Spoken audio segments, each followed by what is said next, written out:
press is a necessary evil when you do a party, right?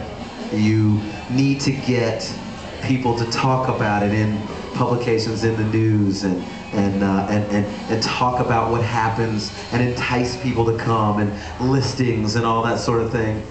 There is a demonic device that, or we'll just say a person with an afflicted mind that came to review your party. And can you tell us a little bit about that? Because all I heard was that they had come to your party and said just these nasty things and some really journalistically irresponsible things about your party. You want to talk about that a little bit? Well, we had the Washington Post contact me, and I felt it was a little strange, the Washington Post, because they only have a club listing section. Right. You know, and they don't really have a club listing section, especially for New York, being in DC. So I was like, all right, I'll talk to this woman, Michelle Garcia. Michelle Garcia, bitch. Boo! Boo! Say boo! Michelle Garcia, you're worldwide getting booed from the Washington Post. Fire Michelle Garcia! And we'll hire her so we can make fun of her here on the Marcus Farrar Show. But back to the story. Yeah, so I talked to her, myself and Shannon, a.k.a. Derriere, a.k.a. Sha Na Na Na Na Na, a.k.a. Your partner. My partner in crime at the Kill Whitie parties. The both of us who's talked to her. also a lovely individual. Lovely. Shout out to Shannon. Shannon! She's in LA What's up, right baby? now. Oh, LA. Hey. So we talked to her about the party and what we were doing, and you know the reason that we did it. And you know it was a pretty chill, like, you know, dinner. She treated us to half the dinner, which I thought was kind of strange too, because she invited us out to dinner and then she was like, the dinner's done. She's like, well, here's $40. I was like, did you have the snow peas? Yeah. Why don't you go ahead and no, you know what? You get the Pepsi and the snow peas, and I'm gonna get the half a chicken and rice. Yeah. Fuck that shit. No, she paid for 2 dumplings. Daniel.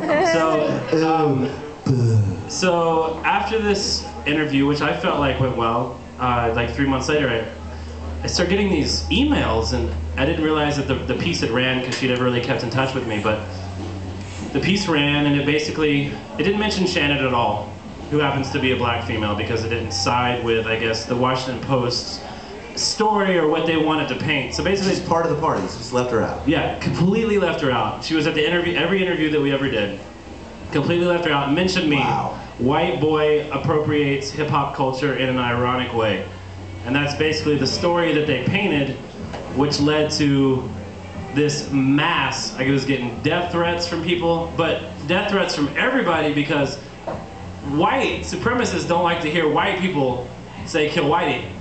So it was just this flux of everything you would not believe. Like everyone was hating on me. I had death threats. The next party that I threw had to have bodyguards, 2 bodyguards with me while I DJ, because people threatened to come.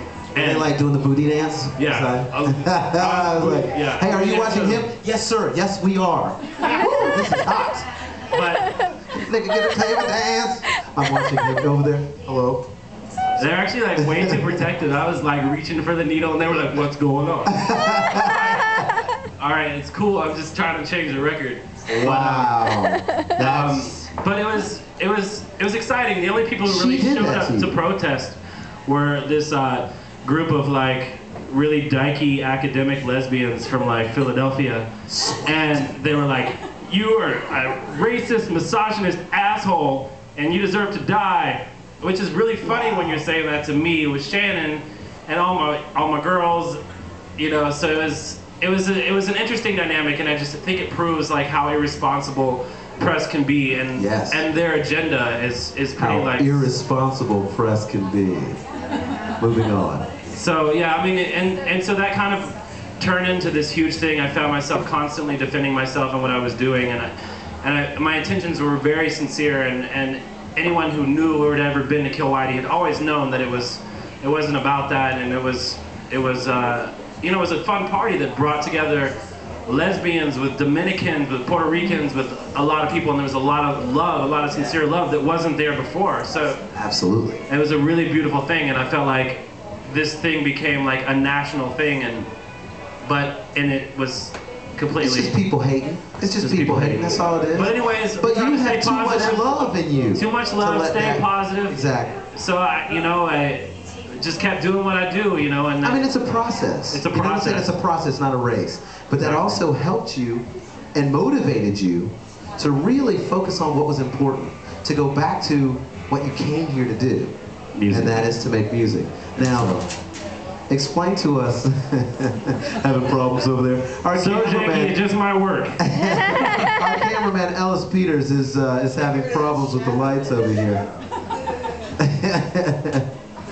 Hey, thanks, man. Yeah, hold it just like that, soldier. So we definitely tried to keep it positive and realize and try to figure. And it helped us to really look at what we were doing.